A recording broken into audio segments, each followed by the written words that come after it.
In this Progress 2016 video, we'll see how the EJ Water Cooperative Incorporated has grown into the success it is today. We talk with EJ Water Cooperative Incorporated Chief Executive Officer. Just one night, Delbert calls and said, hey, my call and I would like to meet you. And I had no idea about what. And so the board really was concerned about how do we keep it simple? How do we better understand the reports and the direction? And so they basically had hired me for 10 hours a week. That was the original scope of work. I wasn't the manager at that point. The water operator or the head water operator or superintendent was the manager. So he had resigned, and at the time, because I'm not a water operator, the board said, you know, do you think you can run this? And so we kind of developed a plan forward. We never thought it was going to grow to this size. People just, they needed water. They kept signing up. And so every year, it was interesting, when I got here 14 years ago, we had about 800 to 1,000 unserved members.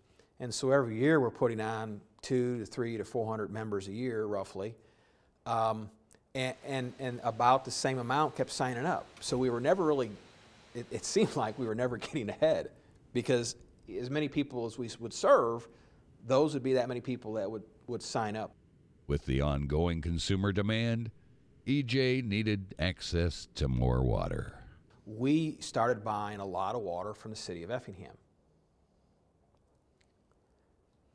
And without the city of Effingham's help, EJ couldn't have grown to where it is today. I mean, they are a key strategic part of our story, is the city of Effingham.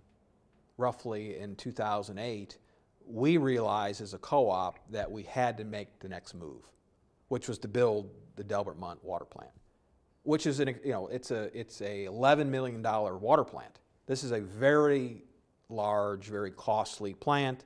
It was a surface water plant, which the groundwater plant is much easier to operate and manage. And so it really changed our organization into a much more complicated organization, because now you have 2 water plants. So we built the plant in 2009. It comes online in 2010. And so that event then is the first time for me working here that we actually had capacity. So we have the ability to produce 4.5 million gallons a day, and we can purchase up to 500,000 from the Hardenville group. So we have the availability of 5 million gallons a day, and right now, as an example, we're producing about, or I should say selling, about 2.2 million gallons a day. You can read all about the EJ Water story written by Bill Grimes in the Progress Magazine 2016 in your February 26th edition of the Effingham Daily News.